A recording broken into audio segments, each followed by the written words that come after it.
Bismillahirrahmanirrahim. Sebelum memulakan tirai bicara, eloklah saya memperkenalkan diri secara ringkas terlebih dahulu. Nama diberi Muhammad Shah Mukris bin Muhammad Syahril. Saya merupakan pelajar tingkatan 5 dan bersekolah di Sekolah Menengah Kebangsaan Mambau. Seawal Nabi Adam AS, manusia diajar agar mengerti dan memahami. Nabi Ibrahim AS dihasut agar berfikir dan mentafsir. Bahkan anjuran Iqra' bismi rabbikal ladzi khalaq kepada junjungan besar Nabi Muhammad SAW menjelaskan bahawa usaha mendidik manusia tidak pernah ada titik noktahnya. Sesungguhnya, pendidikan ditakrifkan sebagai prakarsa menyuburkan pemahaman teori, praktikaliti dan budaya mengkaji tanpa henti dalam mencanai ketinggian akal budi insan sejati. Proses ini akan memanusiakan manusia dan mencorakkan peradaban sesebuah bangsa. Maka jika kita inginkan negara yang gemilang dan dijulang di seantero dunia, pendidikanlah kuncinya. Pendidikan cemerlang berpandukan falsafah pendidikan kebangsaan. Dilihat mampu melahirkan masyarakat yang bertamadun demi mencapai wawasan negara maju yang kita impikan. Sejurus dengan ini, slogan pendidikan berkualiti, insan berintegriti, sesuai dengan mauduk pidato saya pada hari ini. Hadirin pemegang amanat bangsa, hayatilah cetusan minda, kurniaan Allah SWT, rempuhan idea pertama. Sekolah penjana generasi gemilang. Sekolah bukan hanya mengajar membaca dan mengira, malah membentuk sasiah diri seseorang pelajar menjadi insan yang berbakti kepada agama dan bangsa. Idea kedua yang saya ingin sampaikan, pendidikan cemerlang modal insan gemilang.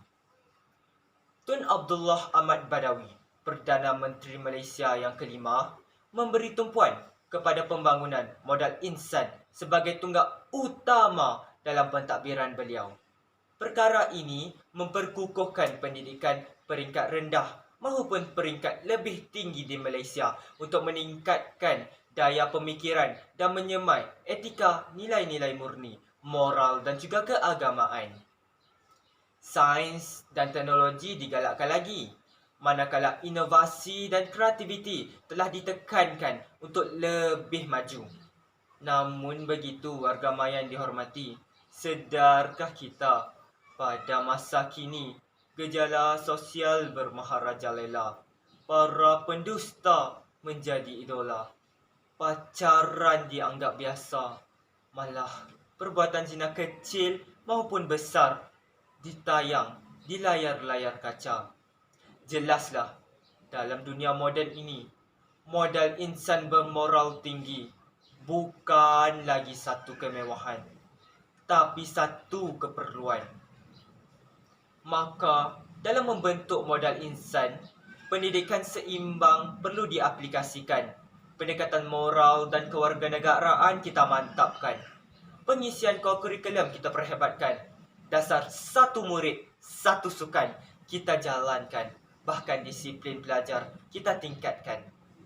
Warga maya yang dirahmati, rempuhan idea yang ketiga, guru cemerlang, pendidikan gemilang.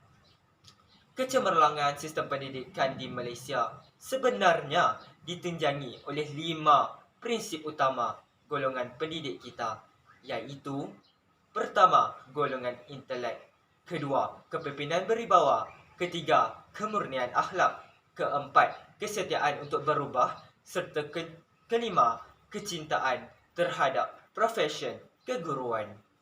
Lantaran itulah standard guru Malaysia telah dilancarkan. Petunjuk prestasi utama sektor pendidikan terus diperkasakan.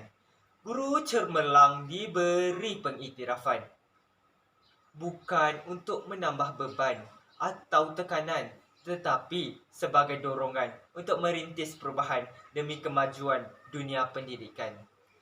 Kepimpinan bertauladan turut dijadikan teras utama, lebih-lebih lagi dalam pengurusan masa.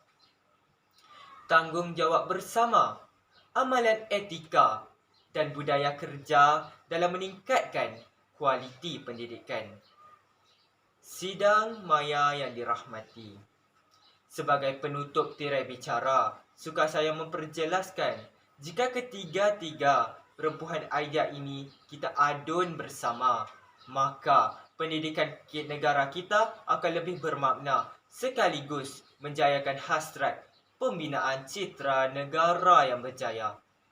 Dengan ini benarlah bahawa slogan yang saya katakan tadi benar, iaitu pendidikan berkualiti, insan berintegriti. Sekian, terima kasih daripada saya.